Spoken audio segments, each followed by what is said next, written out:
Hello बच्चों, chemistry के solution chapter के नेक्स्ट लेक्चर में उसके जो लास्ट लेक्चर में मैंने राउल्ट्स लॉ बताया था उसके आगे हम कंटिन्यू करेंगे। राउल्ट्स लॉ के थ्रू मैंने बिहेवियर बताया था कि आइडियल सॉल्यूशन क्या है, नॉन आइडियल सॉल्यूशन क्या है, इसके अबाउट में बताया था। और उससे भी पहले मैंने राउल्ट्स लॉ, डाल्टन लॉ और हेनरी लॉ को भी थोड़ा सा समझाया था प्रीवियस वीडियो में। तो अगर आप उस चीज़ को देखना चाहते हैं तो आप आगे बढ़ सकते हैं, ठीक है ना। और आगे बढ़कर आप देखिए, अगर आपको प्रीवियस वीडियो देखने हैं तो आप प्रीवियस वीडियो में जाकर उस चीज़ को देख सकते हैं। और फर्दर तो अभी आगे बढ़ना है। और आगे बढ़ने के लिए जो लास्ट टॉपिक था हमारा, वो टॉपिक क्या था? वो था हमारे पास ideal and non ideal solution, ठीक है ना। उससे पहले मैंने लास्ट वीडियो में वेपर प्रेशर के अबाउट में बताया था कि वो कैसे, किन फैक्टर्स पर अफेक्ट होता है, नहीं होता है, ये बताया था, ठीक है ना। तो चलिए स्टार्ट करते हैं। मैंने लास्ट लेक्चर में आइडियल सॉल्यूशन और नॉन आइडियल सॉल्यूशन के अबाउट में बताया था, जिसमें से आइडियल सॉल्यूशन क्या होता है ये कंफर्म मैंने बताया था, और नॉन आइडियल क्या होता है ये भी बताया था। बट एक्चुअली में आइडियल सॉल्यूशन का एग्जांपल क्या होगा, ठीक है ना, और ये किस तरह से आइडियल हैं इसको देखते हैं, ठीक है। चलिए देखिए, लास्ट लेक्चर में मैंने बताया था कि आइडियल जो सॉल्यूशन होता है, आइडियल सॉल्यूशन वो क्या करता है, ये ओबे करता है राउल्ट्स लॉ। ये तो मैं बता चुका हूँ, है ना, कि ये राउल्ट्स लॉ को ओबे करता है। और राउल्ट्स लॉ क्या था भाई, कि अगर हम वन ऑफ द कंपोनेंट ले, सॉल्वेंट और सॉल्यूट, दोनों में से कोई भी कंपोनेंट ले, तो उसका जो सॉल्यूशन में प्रेशर होगा, जस्ट सपोज P1 है, और जो उसका प्योर फॉर्म में प्रेशर होगा, जस्ट सपोज P1 नॉट है, और उसका खुद का मोल फ्रैक्शन, अब ये अगर सॉल्वेंट है 1 तो सॉल्वेंट के लिए होगा, अगर ये सॉल्यूट है तो ये सॉल्यूट के लिए होगा, ठीक है ना। तो राउल्ट्स लॉ जो था वो यही था कि अगर आप सॉल्वेंट ले रहे हो तो सॉल्वेंट का वेपर प्रेशर इन सॉल्यूशन वो क्या होगा, P1 होगा, और ये इक्वल होता है उसके सॉल्वेंट के प्योर वेपर प्रेशर के और मोल फ्रैक्शन ऑफ सॉल्वेंट के प्रोडक्ट के, ठीक है ना। तो ये राउल्ट्स ने बताया था, और राउल्ट्स ने ये भी बोला था कि जो इस लॉ को फॉलो करेगा, ठीक है ना, उसको क्या बोलेंगे, राउल्ट्स लॉ। ये आपके सॉल्वेंट के लिए है, जस्ट सपोज, ठीक है ना। सिमिलरली आपके लिए अगर सॉल्यूट है तो P2 है, मान लीजिए उसका pressure, vapour pressure in solution, और P2 नॉट उसका प्योर वेपर प्रेशर है जब उसका सॉल्यूशन नहीं बनाया गया था, है ना, यानी कि प्योर आपके पास क्या था, सॉल्यूट था। तो इट मीन्स कि इसका मोल फ्रैक्शन x2 हो जाएगा। तो ये किसके लिए है, ये सॉल्यूट के लिए है, ठीक है। तो ये राउल्ट्स लॉ था, और इसी के अकॉर्डिंग हमारा क्या होता है कि आइडियल और नॉन आइडियल सॉल्यूशन कंफर्म होता है। अगर कोई सॉल्यूशन इसके राउल्ट्स लॉ को फॉलो कर रहा है तो इसका मतलब वो एक आइडियल सॉल्यूशन है, अदरवाइज वो नहीं होगा। देखिए, राउल्ट्स लॉ में जैसे कि मैंने बताया था कि जो डेल्टा मिक्सिंग ऑफ हीट है वो ज़ीरो होना चाहिए, और साथ में डेल्टा मिक्सिंग ऑफ वॉल्यूम भी ज़ीरो होना चाहिए। यानी कि अगर आप दो सॉल्यूट और सॉल्वेंट, देखो इस केस में बहुत ध्यान से देखिए कि अगर आप क्या कर रहे हो कि सॉल्यूट और सॉल्वेंट को मिक्स कर रहे हो और क्या बना रहे हो, एक सॉल्यूशन बना रहे हो, वो भी बाइनरी सॉल्यूशन बना रहे हो। तो बाइनरी सॉल्यूशन के बनाने पर उसके वॉल्यूम में और उसका जो देखिए जो ओरिजिनल वॉल्यूम था पहले वो, और जो बाद के वॉल्यूम में कोई चेंजमेंट नहीं होना चाहिए, वॉल्यूम में कोई चेंज नहीं होना चाहिए, और एज वेल एज उसमें से किसी भी टाइप के हीट का एब्जॉर्प्शन या फिर इवॉल्व हीट का इवॉल्वमेंट नहीं होना चाहिए, ठीक है ना। यानी कि हीट मतलब कि जो रिएक्शन है, जो सॉल्यूशन बनाने की रिएक्शन है, वो आपकी कैसी नहीं होनी चाहिए, एक्सोथर्मिक या एंडोथर्मिक नहीं होगी। क्योंकि एंडोथर्मिक होगी तो ये हीट कैसा हो जाएगा, ये इक्वल टू ज़ीरो नहीं होगा, या फिर एक्सोथर्मिक होगी यानी कि हीट इवॉल्व होगा, तब भी वहाँ पर हमारे पास क्या होगा कि ये इक्वल टू ज़ीरो नहीं होगा, ठीक है। तो ऐसे सॉल्यूशन जो कि आपके इन दोनों कंडीशन को फॉलो करते हैं कि जब आप सॉल्यूट और सॉल्वेंट को मिक्स कर रहे हो और वो बाइंडरी सॉल्यूशन बना रहा है तो उसके वॉल्यूम में और उसके हीट में कोई चेंज नहीं आना चाहिए, तो ऐसे सॉल्यूशन आइडियल सॉल्यूशन होते हैं। बट ये कैसे वर्क करेगा, है ना। तो फैक्ट ये है कि ये वर्क कैसे करेगा और इसका सोल्यूशन मतलब इसका एग्जाम्पल क्या होगा। तो फर्स्ट ऑफ ऑल मैं क्या करता हूँ, बताता हूँ कि कैसे ये वर्क करेगा। और क्योंकि देखिए कंप्लीटली आइडल कोई भी नहीं, कोई सोल्यूशन भी कंप्लीटली आइडल नहीं होगा, बट हाँ ये कह सकते हो कि नियरेस्ट आइडल हो सकता है, ठीक है ना। तो इसके लिए हम क्या करेंगे, देखिए जब भी हम आइडल सोल्यूशन बना रहे होते हैं तो हमारे पास क्या है कि सॉल्यूट होगा, और इसके साथ मैंने जैसा कि बताया कि यहाँ पर सॉल्वेंट होगा, और ये दोनों मिलकर क्या बनाएंगे, सॉल्यूशन बनाएंगे। अब बात ये आती है कि जब आप सॉल्यूट को ले रहे हो तो जस्ट सपोज कि सॉल्यूट क्या है, ए है, तो सॉल्यूट के दो मॉलिक्यूल होंगे, तो ये दोनों एक दूसरे के साथ बॉन्ड बनाएंगे, तो ए का ए के साथ जो बॉन्डिंग है वो ये होगा। सिमिलरली अगर आप देख रहे हो कि सॉल्वेंट बी है और बी का बी के साथ जो बी के दो मॉलिक्यूल अगर आप ले रहे हो तो आपका क्या होगा, ये बी बी बॉन्ड हो जाएगा, और सॉल्यूशन में क्या होगा, ये दोनों आपस में इंटरमिक्स होंगे, तो इनमें से एक ए आएगा और एक बी आएगा, तो दैट्स वाई ये क्या बनाएगा, ए बी, ठीक है ना।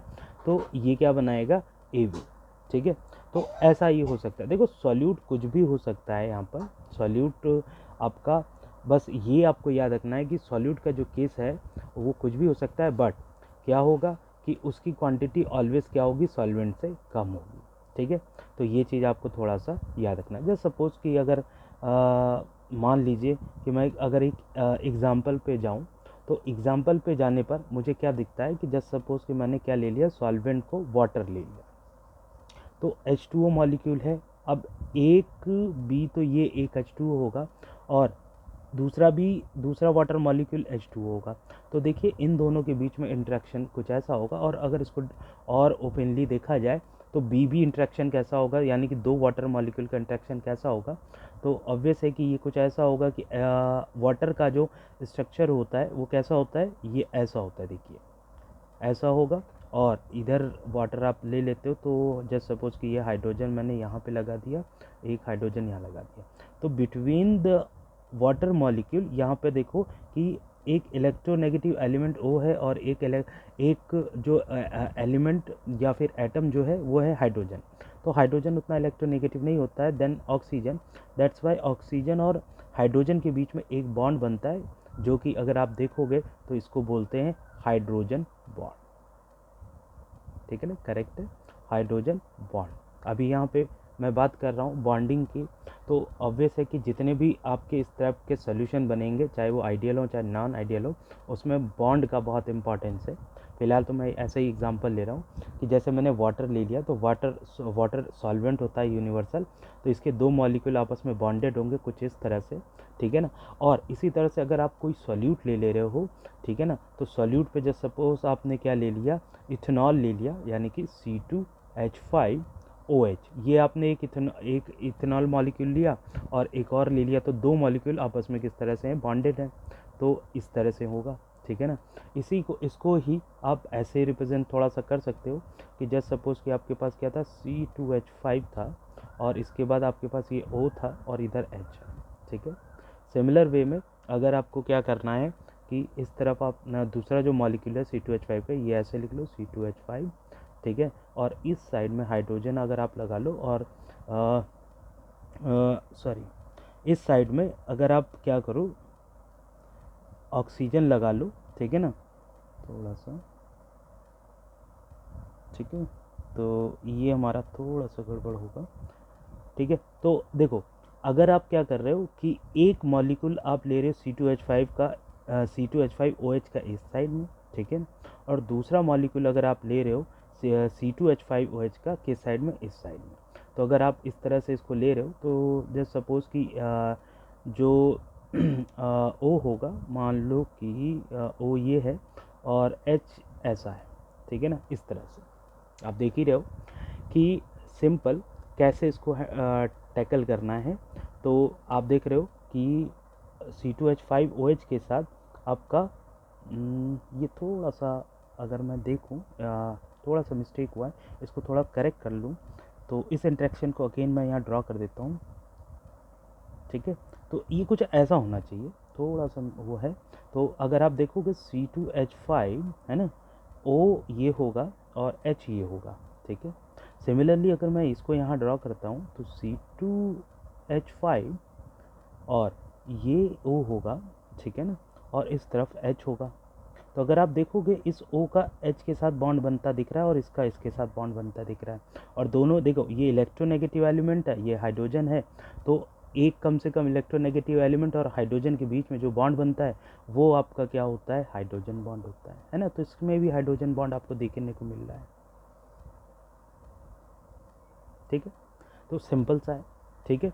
इसी तरह से अब आप अगर इन दोनों को, क्योंकि देखो ये क्या था, इथेनॉल जो था, ये इथेनॉल जो था, इथेनॉल जो था ये क्या था कि ये आपका सॉल्यूट था और जो वाटर था वो सॉल्वेंट था, और ये इंडिविजुअली अगर आप देख रहे थे अलग अलग, तो आपके पास देखो कि ए का जो बॉन्डिंग था वो ये था, ये भी हाइड्रोजन बॉन्डिंग, वो भी हाइड्रोजन बॉन्डिंग, है ना।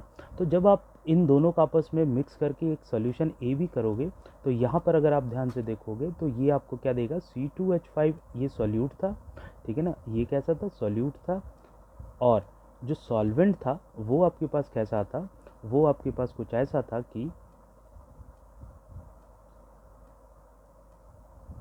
ये वाटर था, है ना।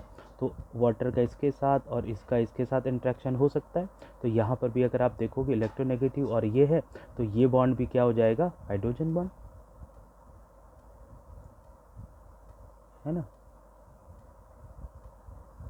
ओके, तो ये चीज़ देखिए, तो इस तरह से अगर आप ध्यान से देखो तो आपको क्या समझ में आता है कि जब आप दो सॉल्वेंट, ठीक है ना, जब आप क्या करते हो कि सॉरी सॉल्वेंट नहीं, जब आप क्या करते हो कि एक सॉल्यूट और एक सॉल्वेंट यूज़ करते हो और इनको आप इसका इंडिविजुअल जो बॉन्ड देख चेक करते हो, तो इसमें हाइड्रोजन बॉन्ड, इसमें हाइड्रोजन बॉन्ड, जरूरी नहीं कि सब में हाइड्रोजन बॉन्ड हो, इसमें हाइड्रोजन बॉन्ड है, और इसी तरह से अगर जब आप इनको इंटरमिक्स करते हो तो एक मॉलिक्यूल इसमें से एक मॉलिक्यूल इसमें से निकल कर आता है और ये दोनों बॉन्डेड हो जाते हैं, और यहाँ पर भी आप देख रहे हो हाइड्रोजन बॉन्ड देखने को मिलता है, ठीक है ना। तो इस तरह से अगर आप आगे और भी करोगे, मतलब आगे और भी ऐसे कंपाउंड लोगे सॉल्वेंट और सॉल्यूट, तो उसमें इस तरह के आपके पास क्या होंगे कि बॉन्ड देखने को मिलेंगे। अब देखो ये बॉन्ड क्या होंगे, कहीं पर स्ट्रांग होंगे, कहीं पर वीक होंगे, तो ये भी देखना है। और एक चीज़ याद रखना, थोड़ा सा मैं ये इसको भी थोड़ा सा बता देता हूँ कि जो मैंने अभी हाइड्रोजन बॉन्ड की बात बताई, तो ये सिंपल आप लोगों को पता ही होगा कि जो हाइड्रोजन बॉन्ड होता है ना, वो क्या होता है, एक इलेक्ट्रोनेगेटिव एलिमेंट होना चाहिए कम से कम, और इलेक्ट्रोनेगेटिव एलिमेंट, ठीक है ना, इलेक्ट्रो EN मतलब इलेक्ट्रोनेगेटिव, और एलिमेंट या एटम, है ना, तो ये होना चाहिए। तो अब इसमें कौन से इलेक्ट्रोनेगेटिव सबसे ज़्यादा यूज़ किए जाते हैं, उसमें एक है F जो सबसे ज़्यादा इलेक्ट्रोनेगेटिव, उससे कम ऑक्सीजन, उससे कम नाइट्रोजन, और उससे भी कम क्लोरीन, और उससे कम कार्बन, और सबसे कम कौन सा, हाइड्रोजन। तो ये इलेक्ट्रोनेगेटिविटी आपको थोड़ा सा याद रखनी होगी, क्योंकि इलेक्ट्रोनेगेटिविटी के बेस पर ही आप इसका हाइड्रोजन बॉन्ड कंफर्म कर सकते हो, ठीक है ना। तो ये चीज़ आपको थोड़ा सा यहाँ पर याद रखना होगा कि कौन सा कौन सा बॉन्ड हाइड्रोजन बॉन्ड होगा। तो सीधे सी बात है कि एक इलेक्ट्रोनेगेटिव एलिमेंट होना चाहिए और एक कम से कम हाइड्रोजन होना चाहिए, जिससे कि ये हाइड्रोजन बॉन्ड बना पाए, ठीक है। तो इस तरह से अगर आप सॉल्यूट को ले रहे हो, तो सॉल्यूट को लेने पर आप क्या देखते हो, और फिर सॉल्वेंट को ले रहे हो, इनको मिक्स करते हो, तो इसमें आपका इंटरेक्शन किस टाइप का होगा, कौन सा बॉन्ड स्ट्रांग होगा, कि क्या सॉल्यूट सॉल्यूट मॉलिक्यूल का बॉन्ड स्ट्रांग है, कि सॉल्वेंट सॉल्वेंट मॉलिक्यूल का बॉन्ड स्ट्रांग है, कि सॉल्यूशन का बॉन्ड स्ट्रांग है। इस चीज़ पर डिपेंड करता है आइडियल सॉल्यूशन या फिर नॉन आइडियल सॉल्यूशन। चलिए इसको और भी आगे देखते हैं कि ये किस तरह से आपको देखने को मिलेगा।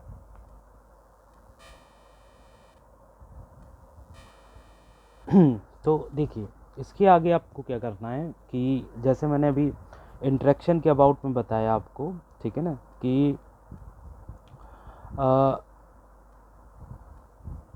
कि किस तरह से बॉन्ड हमारा क्या होता है कि वर्क करता है। तो ये देखिए कैसे हमको करना है। तो फर्स्ट ऑफ ऑल मैंने अभी जस्ट बताया कि जैसे मैं सॉरी जैसे मैं बता रहा हूँ कि आइडियल सॉल्यूशन, ठीक है ना, क्या होता है। तो उसमें हमारे पास क्या है कि जैसे कि आइडियल सॉल्यूशन में मैंने क्या बताया कि अगर आपके पास जो मैंने अभी जस्ट पीछे बॉन्ड के अबाउट में बताया था, तो वो क्या होगा। तो सीधी सी बात है कि हमारे पास कि ए मॉलिक्यूल था यानी कि सॉल्यूट का, ठीक है ना, और बी मॉलिक्यूल था यानी कि सॉल्वेंट का। है ना, ये था हमारे पास। और यहाँ पर ये दोनों मिलकर, ये दोनों जब रिएक्ट हो रहे थे तो ये दोनों मिलकर ए बी मॉलिक्यूल बना रहे थे, जो कि आपका सॉल्यूशन का था, ठीक है ना। ओके, तो ये बना रहे थे ए बी, जो कि आपका क्या था कि सॉल्यूशन का था, ठीक है। तो आइडियल सॉल्यूशन, देखो आइडियल सॉल्यूशन क्या कहता है कि जो ए इंटरेक्शन है, ठीक है ना, ए इंटरेक्शन है और जो बी इंटरेक्शन है, ये दोनों का इंटरेक्शन अगर इक्वल हो, अप्रॉक्सीमेटली इक्वल हो या इक्वल हो ए बी के इंटरेक्शन के, यानी कि इन ए की बॉन्डिंग और बी की बॉन्डिंग अगर इक्वल हो जाए ए बी की बॉन्डिंग की, तो इसका मतलब ये हो जाएगा कि ये हमारा एक आइडियल सॉल्यूशन हो जाएगा, ठीक है ना। तो अब देखो इसको, जैसे कि अभी हम आगे और देखेंगे, तो इस तरफ के इस टाइप के एग्जांपल कैसे अगर हम देखें कि आइडियल सॉल्यूशन के एग्जांपल क्या होंगे, जिसमें कि सॉल्यूट का जो बॉन्डिंग है और सॉल्वेंट का जो बॉन्डिंग है वो सॉल्यूशन की बॉन्डिंग से ज़्यादा स्ट्रांग होगा, मतलब सॉरी इक्वल होगा, ठीक है। तो अगर ये दोनों ये बॉन्डिंग अगर आपस में इक्वल है तो तभी आइडियल सॉल्यूशन होगा। तो इस टाइप के सॉल्यूशन में आपके पास कौन से एग्जांपल आते हैं जो कि आपको देखना है। जस्ट सपोज कि अगर मैं इसका एग्जांपल देखूं तो एक सॉल्यूशन होगा जो कि एन हेक्सेन का होगा और किसका होगा भाई, एन हेप्टेन। अगर मैं इन दोनों को ले लेता हूं, तो अगर इन दोनों का मिक्सचर बनाता हूं मैं, ये मान लीजिए आपके पास सॉल्यूट है और ये मान लीजिए आपके पास सॉल्वेंट है, तो सीधी सी बात है इनके बीच में ए बॉन्डिंग होगी सॉल्यूट की, और ये बी बॉन्डिंग होगी यानी सॉल्वेंट की। अब जब ये दोनों मिक्स होंगे तो इसमें क्या हो जाएगा, एन हेक्सेन और एन हेप्टेन के बीच की बॉन्डिंग हो जाएगी, है ना। एन हेक्सेन और एन हेप्टेन इसके बीच की बॉन्डिंग हो जाएगी, और ये बॉन्डिंग ए बी जो होगी वो अप्रॉक्सीमेटली इक्वल होगी बी बॉन्डिंग और ए बॉन्डिंग के, ठीक है ना। तो ये दोनों इनकी बॉन्डिंग क्या होगी, यानी कि ये वाला इनके बीच का जो बॉन्डिंग है और इनके बीच का जो बॉन्डिंग है वो इस ए और बी के बॉन्डिंग के बराबर हो जाएगा या अप्रॉक्सीमेटली इक्वल हो जाएगा, ठीक है ना। अब जैसे कि अगर आप एन हेक्सेन की बात करते हो तो हेक्सेन को ड्रा करना आपको आता ही होगा, ऐसा कोई वो नहीं है, ठीक है ना। तो एन हेक्सेन का अगर मैं एक मतलब एन हेक्सेन का मतलब होता है नॉर्मल हेक्सेन, ठीक है। नॉर्मल हेक्सेन का मतलब क्या है कि जो हेक्सेन का फार्मूला होता है क्या होता है कि अगर आप CnH2n, ये एल्केन फैमिली का ही है, तो इसको अगर मैंने लिया CnH2n+2, तो अगर मैंने देखो हेक्सेन है तो सीधी सी बात है एन की प्लेस पर आपको क्या रखना होगा, 6 रखना होगा। तो जैसे 6 रखेंगे तो ये फार्मूला क्या बन जाएगा, ये फार्मूला बन जाएगा C6H2 × 6 + 2। तो और ये हमारे पास कैसा होगा C6, और ये कितना आ जाएगा 6 × 2 = 12 × 2 = 14। तो एक्चुअली में एन हेक्सेन का फार्मूला ये होगा। इसी तरह से हेप्टेन बोलेंगे तो C7 आ जाएगा, ठीक है ना, और वहाँ पर 16 आ जाएगा, ठीक है ना। यहाँ 14 की जगह वहाँ पर 16 आ जाएगा। अब देखो जब इसको ऐसे ओपन फॉर्म में लिखते हो तब इसको बोलते हैं एन हेक्सेन। ओपन मतलब कि एकदम स्ट्रेट होना चाहिए, ठीक है। तब ये हमारा क्या होता है, एन हेक्सेन होता है, यानी कि 1 2 3 4 5 6। तो अगर आप इसको इसमें हाइड्रोजन को पुट करोगे तो ये होगा H3, है ना। और देखो एक कार्बन के पास 4 बॉन्ड होने चाहिए, जिसमें से 3 बॉन्ड ये इधर है हाइड्रोजन के साथ, एक बॉन्ड इस कार्बन के साथ है, इसका जो है 4 बॉन्ड कंप्लीट है, ठीक है ना। तो हमको पता है कि अगर ये 4 बॉन्ड करेगा तो कार्बन का क्या होगा, आउटर मोस्ट जो होगा वो कंप्लीट हो जाएगा। सिमिलरली इस कार्बन के पास देखो एक बॉन्ड ये है और एक बॉन्ड ये है, तो इस पर कितने हाइड्रोजन होने चाहिए, 2। तो इसके भी 4 बॉन्ड कंप्लीट हो गए, ठीक है ना। तो इसी तरह से आगे भी जाओगे तो यहाँ पर हाइड्रोजन आएगा, यहाँ पर हाइड्रोजन आएगा 2, और यहाँ पर हाइड्रोजन आएगा 2, और फाइनली यहाँ पर 3 हाइड्रोजन, ठीक है ना। तो मुझे पता है कि हर एक कार्बन को, यानी कि ईच कार्बन को क्या होता है कि उसको 4 बॉन्डिंग की रिक्वायरमेंट होती है।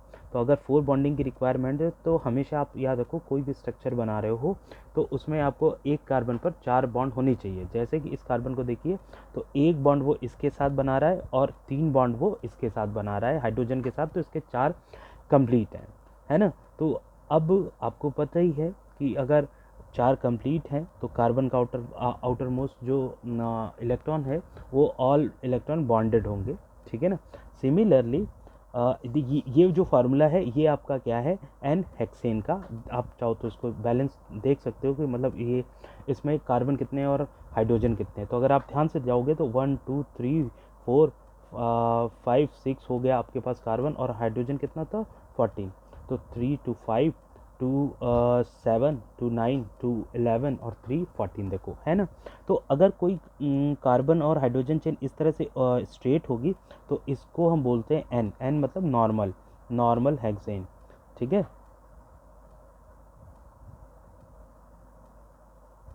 ठीक है, तो इसका आपके पास क्या है, इसको बोलते हैं नॉर्मल हेक्सेन। सिमिलरली अगर आप देखोगे तो हेप्टेन का भी आपके पास ऐसे ही स्ट्रक्चर होगा, ठीक है ना, ओपन फॉर्म में। और ये दोनों जब इंट्रैक्शन करते, देखो अगर सेम मॉलिक्यूल को लोगे 2 बार यानी कि ए का ए के साथ इंट्रैक्शन करोगे तो ये हमारा क्या होगा, ज़्यादा स्ट्रांग नहीं होगा, ठीक है ना। तो एक तरह से ये किस टाइप का इंट्रैक्शन करेगा, ये डाइपोल डाइपोल टाइप का इंट्रैक्शन करेगा।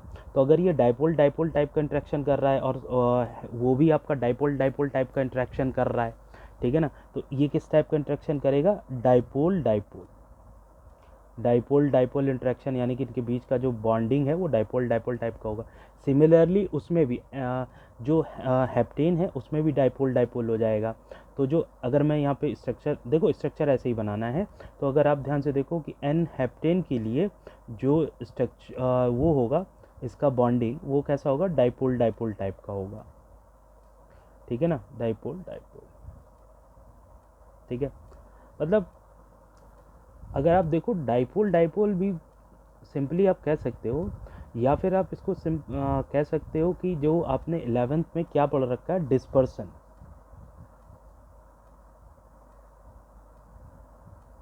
फोर्स, ये 11th में आपने पढ़ रखा है जो डिस्पर्सन फोर्स होता है। वैसे तो देखा जाए तो ये डाइपोल डाइपोल को ज़्यादा रिप्रेजेंट करेगा और डिस्पर्सन को उतना नहीं करेगा, ठीक है ना। तो आप देख रहे हो कि अगर आप इसको देखो ध्यान से देखोगे तो आपको क्या समझ में आता है कि ये जो है, अगर आप देखो एक्चुअली में अगर आप 11th में जाओगे तो 11th में जो फोर्सेस के मॉलिक्यूल फोर्सेस के अबाउट में दिया हुआ है उसके अकॉर्डिंग आप देखते हो वहाँ पे बहुत सारे फोर्सेस होते हैं, जैसे ion dipole dipole hydrogen bond, ये सब होते हैं। तो अगर आप देखोगे तो ये जो है कंपाउंड एन हेक्सेन, वैसे तो अगर आप बहुत ध्यान अगर इसको केयरफुली चेक करते हो तो ये आपका डिस्पर्सन फोर्स को रिप्रेजेंट करता है, जिसको हम वीक वांडर वाल फोर्स भी बोलते हैं। मतलब ये सारे वीक वांडर वाल फोर्स में आते हैं। तो वीक वांडर वाल्स फोर्स है ना, तो ये वीक वांडर वाल फोर्स के अंडर में आते हैं। तो अगर हम लॉजिकली जाएं तो ये जो होगा एन हेक्सेन या एन हेप्टेन, इसमें जो इंटरेक्शन होता है वो तो डिस्पर्सन का होना चाहिए क्योंकि ये नॉन पोलर होंगे। पर जस्ट सपोज कि वैसे तो चलो ठीक है, इसको डाइपोल को अगर मैं कैंसिल कर देता हूँ कोई वो नहीं, तो आप इसको भी सपोज कर सकते हो। हालांकि इसमें जो बॉन्डिंग होती है आपके मतलब नॉन पोलर टाइप के कंपाउंड्स में, तो उसमें डिस्पर्सन फोर्स होता है, ठीक है ना, वीक फोर्स होता है, ठीक है। अब डाइपोल डाइपोल भी अगर आप थोड़ी देर के लिए कंसीडर कर लो, वैसे तो वो डाइपोल में होता है। और एक्चुअली में डाइपोल कब बनता है ये आपको ध्यान रखना है कि जो डाइपोल फोर्स आपको लगेगा डाइपोल डाइपोल कब, जब आपका कम से कम एक इलेक्ट्रोनेगेटिव एटलीस्ट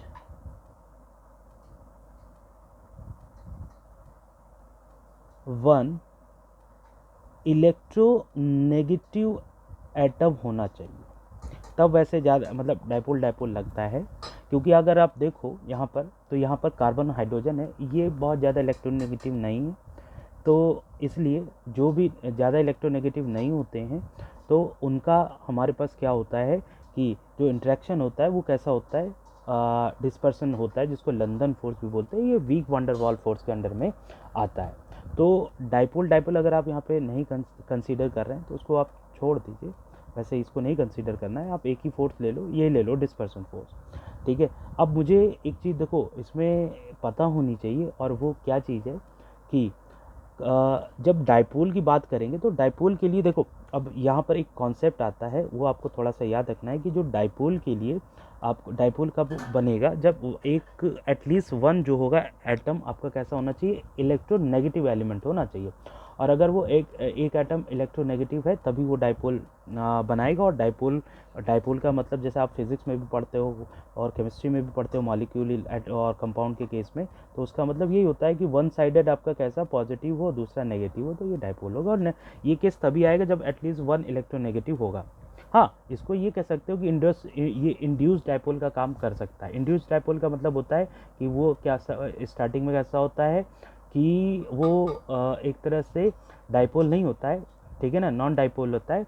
उसमें हमारे पास क्या होता है कि ऐसा कोई भी एटम नहीं लगा होता है जो इलेक्ट्रोनेगेटिव हो। हाँ, और अगर उसको हम दूसरे के उसमें कांटेक्ट में लाते हैं जो कि डाइपोल है, तो वो इंड्यूस हो जाता है।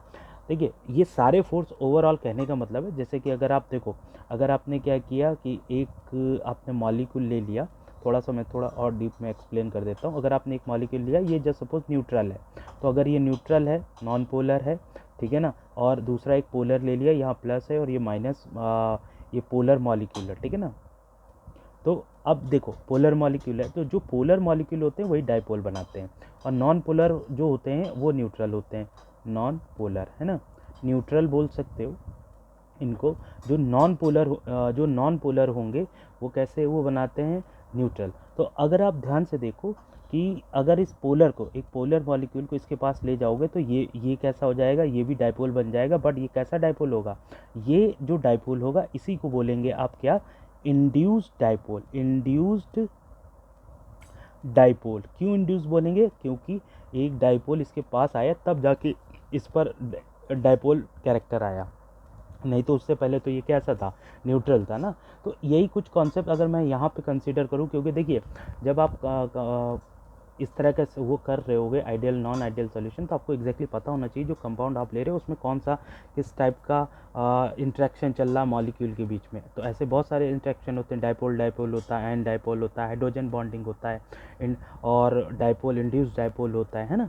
तो इस तरह से होते हैं। तो डाइपोल हमेशा एक चीज़ याद रखना कि वो पोलर मॉलिक्यूल में होता है, और जो आपका जो डाइपोल नहीं होगा यानी कि न्यूट्रल होगा, वो किस में होता है, वो आपका न्यूट्रल में होगा। तो अब देखिए, इसको मैंने जो ये बताया एन हेक्सेन, इसमें इस तरह का कुछ भी नहीं है, इसमें इलेक्ट्रोनेगेटिव एलिमेंट नहीं है, तो इसको मैं डाइपोल डाइपोल कंसीडर नहीं कर सकता। तो मैंने इनिशियली उसको ले लिया था बाई मिस्टेक, तो डाइपोल मत लीजिए, कोई दिक्कत नहीं, ठीक है ना।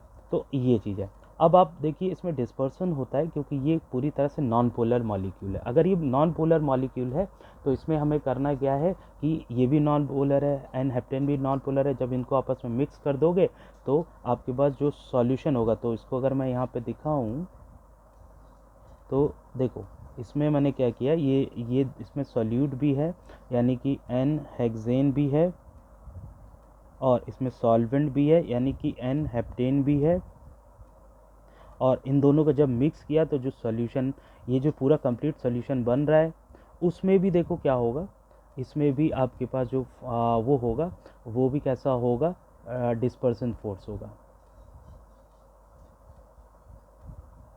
है ना। तो इसमें भी कैसा होगा, डिस्पर्सन फोर्स होगा।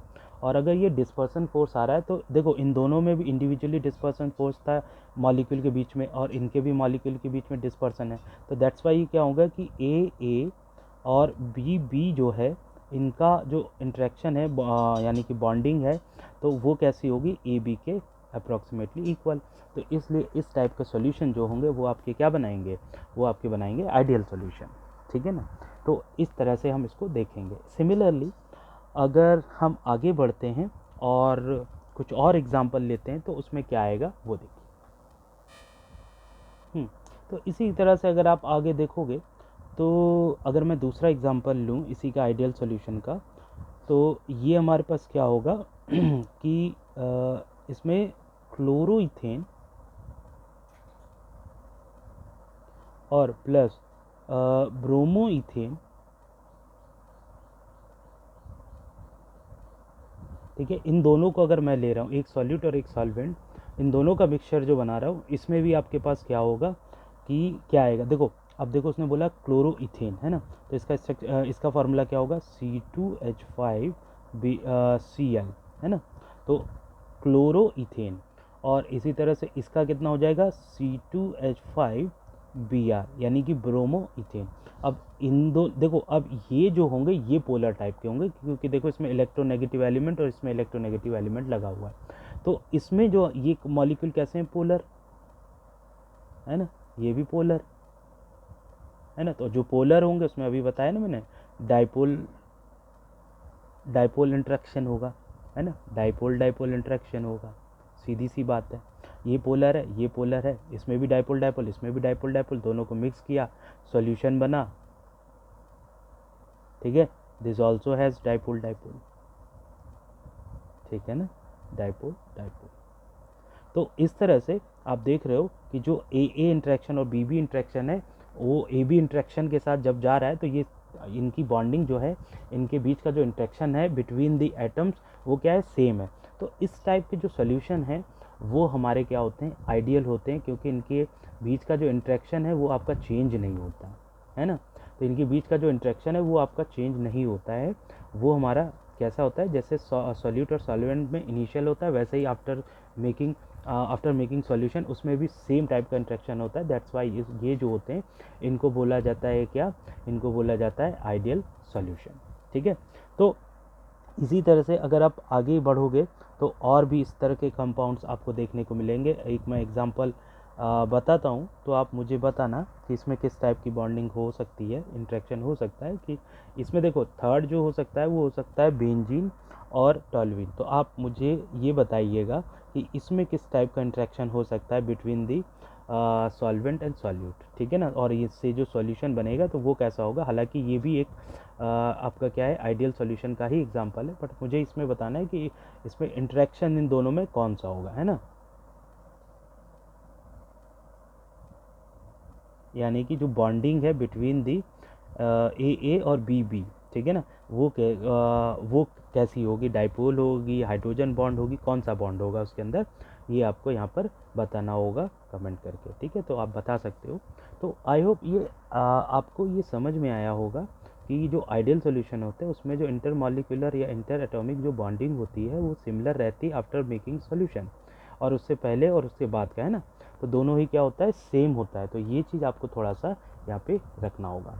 अब थोड़ा सा आगे बढ़ते हैं और देखते हैं कि जो नॉन आइडियल सॉल्यूशन होता है वो किस तरह से काम करेगा, तो उसको देखते हैं। तो आई होप ये समझ में आया होगा, तो आगे बढ़ते हैं। तो अब थोड़ा सा जानते हैं कि नॉन आइडियल सॉल्यूशन क्या होगा, ठीक है ना, तो उसको देखते हैं, ठीक है। तो सबसे पहले मुझे करना क्या है कि नॉन आइडियल सॉल्यूशन को, जैसे मैंने लास्ट लेक्चर में बताया भी था आपको, है ना, तो वो क्या था नॉन आइडियल सॉल्यूशन, थोड़ा सा इसको बताता हूँ कि नॉन आइडियल सॉल्यूशन, है ना, देखो जैसे आइडियल सॉल्यूशन है, सॉरी, तो जैसे आइडियल सॉल्यूशन है वो क्या करता है, राउल्ट लॉ को फॉलो करता है, तो इस तरह से नॉन आइडियल सॉल्यूशन क्या करेगा, राउल्ट लॉ को फॉलो नहीं करेगा, सीधी सी बात है। तो सिंपल है कि नॉट ओबेज राउल्ट्स लॉ, है ना। देखिए वीडियो में जो छोटी मोटी मिस्टेक हो जाती है आप उस पर कमेंट कर सकते हो, कई बार मिस्टेक्स हो जाती है बोलते वक्त और बनाते वक्त, तो उस पर आप कमेंट कर सकते हो, ठीक है ना, कोई प्रॉब्लम नहीं, ठीक है। नॉट ओवेज राउट्स लॉ, अब देखो यहाँ पर क्या था, डेल्टा मिक्सिंग एच, ये ज़ीरो नहीं होना चाहिए क्योंकि जो आइडियल था उसमें था, और ये भी ज़ीरो नहीं होना चाहिए, यानी कि वॉल्यूम, ठीक है ना। इसका मतलब ये होगा कि इसके दो केसेस बनेंगे ना, कैसे केसेस बनेंगे कि केस फर्स्ट में अगर आप देखोगे कि हो सकता है कि ए का या फिर बी का जो इंट्रैक्शन है वो हमेशा ग्रेटर रह जाए ए बी से, यानी कि ये वाले बॉन्ड स्ट्रांग होंगे देन ए बी वाले से, या फिर दूसरा ये हो सकता है कि इनके जो बॉन्ड हैं वो वीक रह जाएं ए बी से, ऐसा भी हो सकता है ना। तो ये दो केस अराइज हो सकते हैं, ठीक है ना, क्योंकि ऑब्वियस है कि ये क्या है कि डेल्टा मिक्सिंग एच और डेल्टा मिक्सिंग वॉल्यूम ये इक्वल नहीं है। तो इस केस में ऐसा हो सकता है कि जो सॉल्यूट और सॉल्यूट और सॉल्वेंट मॉलिक्यूल का जो बॉन्डिंग है वो स्ट्रॉन्गर हो देन सॉल्यूशन में सॉल्यूट और सॉल्वेंट की बॉन्डिंग के, या फिर ऐसा भी हो सकता है कि इनकी बॉन्डिंग वीक हो इससे, है ना। तो आपको ये पता ही कि जैसे सपोज ये सॉल्यूट एंड सॉल्यूट की बॉन्डिंग है ना, और ये वाला जो बॉन्डिंग है वो किसका है, वो है सॉल्वेंट का, है ना। मान लो आप कुछ भी मान सकते हो, ए को सॉल्वेंट मान लो कोई दिक्कत नहीं, या फिर बी को सॉल्वेंट मान लो तब भी कोई दिक्कत नहीं, है ना। तो मैंने यहाँ पर ए को सॉल्यूट मान रखा, तो ए के बीच की जो बॉन्डिंग होगी, और इसी तरह से बी को सॉल्वेंट मान रखा, तो इसमें बी के बीच में बॉन्डिंग होगी मॉलिक्यूल के बीच में। अब जब ये दोनों आपस में रिएक्ट होंगे तो ए बी के बीच में होगी, यानी कि सॉल्यूट की बॉन्डिंग होगी किसके साथ, सॉल्वेंट के साथ, सीधी सी बात है ना। तो इसी बॉन्डिंग को चेक करना है कि after mixing two different compounds या कंपोनेंट कि किसकी बॉन्डिंग कितनी स्ट्रांग होती है, उसके अकॉर्डिंग ये जाता है। तो अगर आप यहाँ पे बहुत ध्यान से देखोगे कि अगर आप पहला केस लेते हैं तो मैं बताता हूँ कि केस फर्स्ट है ना, तो केस फर्स्ट में अगर आप जाओगे, ध्यान से देखो, तो केस फर्स्ट में जाने पर आपको क्या देखने को मिलता है कि ए की जो बॉन्डिंग है वो बी की बॉन्डिंग से ग्रेटर होगी, ठीक है ना, सॉरी, ए की बॉन्डिंग और बी की बॉन्डिंग ग्रेटर होगी ए बी की बॉन्डिंग से, है ना। तो इन दोनों की बॉन्डिंग ज़्यादा स्ट्रांग होगी देन दिस। तो ऐसे केस को हम बोलते हैं क्या, ऐसे केस को हम बोलते हैं पॉजिटिव डेविएशन, है ना, इसको बोलते हैं पॉजिटिव डेविएशन। और पॉजिटिव डेविएशन के ड्यूरिंग वेपर प्रेशर जो होता है वो हाई हो जाता है, वेपर प्रेशर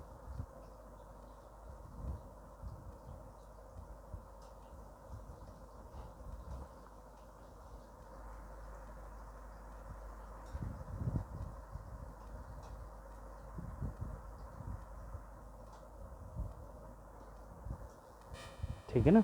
तो आप देखोगे कि जब भी पॉजिटिव डेविएशन देखने को मिलेगा, मतलब कि ए की बॉन्डिंग बी की बॉन्डिंग से स्ट्रांग होगी, अरे सॉरी, ए की बॉन्डिंग और बी की बॉन्डिंग ए बी की बॉन्डिंग से स्ट्रांग होगी, बाय मिस्टेक बार बार वही आ जाता है, ठीक है ना। तो यहाँ पर क्या होगा कि इसको मैं बोलता हूँ पॉजिटिव डेविएशन, और एज वेल एज यहाँ पर जो क्या होगा सॉल्यूशन, जो ये ए बी सॉल्यूशन बनेगा इन दोनों को मिक्स करने पर, वो हमारे पास क्या हो जाएगा, वो हमेशा वेपर प्रेशर जो रखेगा वो हाई होगा। तो ऐसा होता है पॉजिटिव डेविएशन में, ठीक है ना। तो ये पॉजिटिव डेविएशन में आपको देखने को मिलता है कि जब भी आपका क्या होगा, ए की बॉन्डिंग बी की bonding stronger than A B की बॉन्डिंग होगा, तो इसको पॉजिटिव डेविएशन बोलते हैं। और इसमें वेपर प्रेशर आपका सॉल्यूशन का कैसा हो जाता है, हाई हो जाता है, ठीक है ना। तो अब आप इसको थोड़ा सा और देखोगे, तो अगर मैं थोड़ा सा इसको डिटेल में जाऊं तो मुझे क्या समझ में आता है कि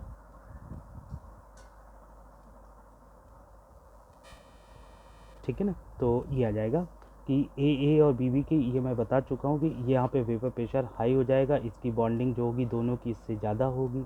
अब इसमें इसका क्या मतलब है कि बॉन्डिंग हाँ, मतलब इन दोनों की स्ट्रांग होगी देन दिस। तो इसका मतलब ये है कि जब आप सोल्यूशन बना रहे हो, अगर मान लो कि आपने क्या ले लिया कि आपने ए या फिर बी, ठीक है ना, ये इसका सोल्यूशन बनाया, या तो इसमें ए हो ओनली बी हो, दोनों में से कोई एक हो, या तो ए हो या तो बी हो, यानी कि ओनली सॉल्यूट हो या तो ओनली सॉल्वेंट हो। तो ऐसे केस में जब आप इसको क्या करोगे, हीट करोगे, तो जब इसको हीट करोगे तो इसमें से वेपर बनेगा, है ना।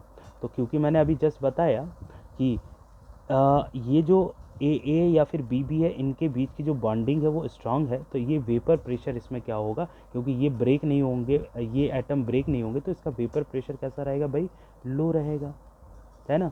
यानी कि काफ़ी लो वेपर प्रेशर होगा, और इसका वेपर काफ़ी टाइम लगेगा इसको वेपर को बनने में, तो इसीलिए इसका लो वेपर प्रेशर रहेगा, है ना। ठीक, दोनों में से किसी एक को भी अगर आप ले रहे हो और उसको हीट कर रहे हो तो ऐसा होगा। बट अगर आप इसमें दोनों को, यानी कि ए भी डाल दिया देन बी भी डाल दिया, अब क्योंकि जैसे इन दोनों को एक साथ इसमें मिक्स कर दिया सॉल्यूट और सॉल्वेंट को, ठीक है ना, तो अगर आपने क्या किया कि इसमें सॉल्यूट भी डाल दिया और सॉल्वेंट भी डाल दिया, तो इससे जो सॉल्यूशन बना वो ए बी का बना। तो अभी मैंने बताया ना, ए बी का सॉल्यूशन, जो ए बी का जो सॉल्यूशन है वो क्या होगा, वीकर होगा देन दिस, मतलब ए बी सॉल्यूशन का जो इंटरेक्शन है वो वीकर होगा देन दिस। तो दैट्स वाई यहाँ पर क्या होगा कि वीकर होगा, तो सीधी सी बात है जब इसको हीट करेंगे तो इसमें जो वेपर प्रेशर है जल्दी जल्दी बनेगा, क्योंकि इसके बॉन्ड जल्दी ब्रेक होंगे, और इसके जो एटम है ए या फिर बी एटम, ये बॉन्ड ब्रेक हो जाएगा तो ये ईजीली इस्केप करेंगे ना, ईजीली इस्केप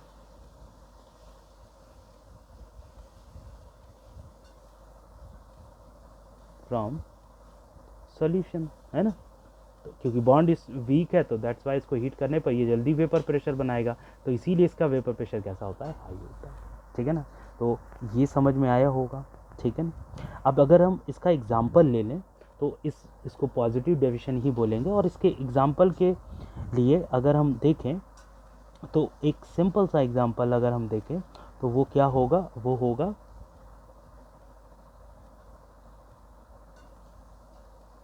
हाँ, तो इसके एग्जाम्पल में अगर आप जाएं तो वही है कि अगर मैंने इथेनॉल को,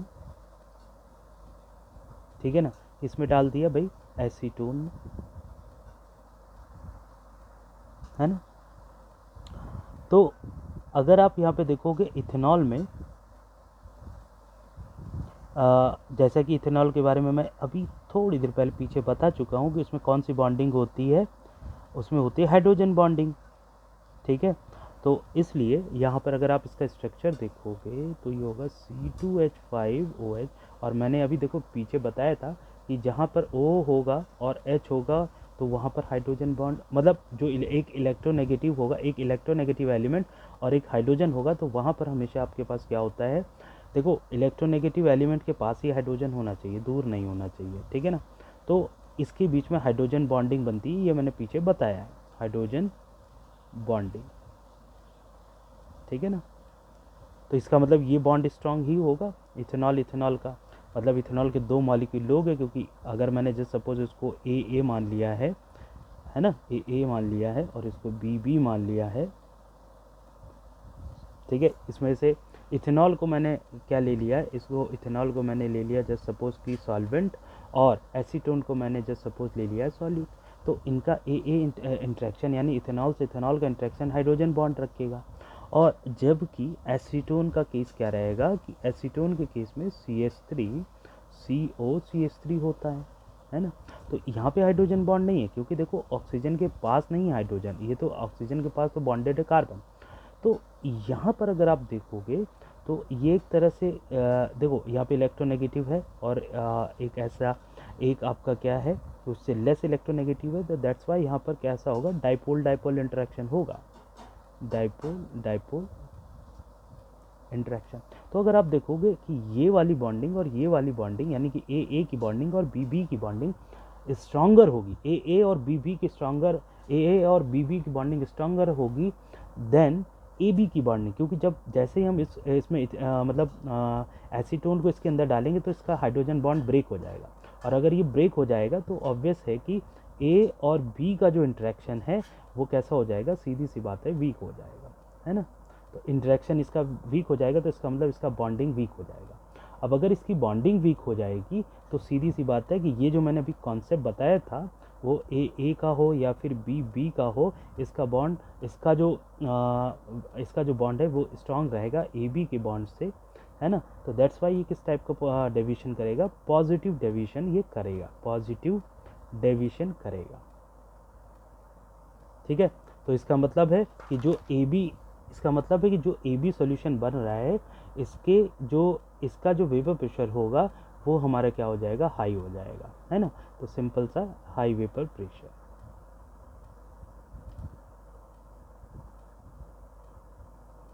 है ना, सीधी सी बात है, ये हो जाएगा। सिमिलरली एक और एग्जांपल आप ले सकते हो, तो इसमें आपको क्या करना है कि इसमें भी आपको CH2 लेना है, ठीक है ना, और इसके साथ आपको क्या जोड़ देना है, एसीटोन, सीधी सी बात है, ठीक है ना। तो आपको एक चीज़ बताना है कि जो CH2 यानी कि कार्बन डाई सल्फाइड जो होगा, है ना, इस CH2 का मतलब है कार्बन डाई सल्फाइड, ठीक है ना।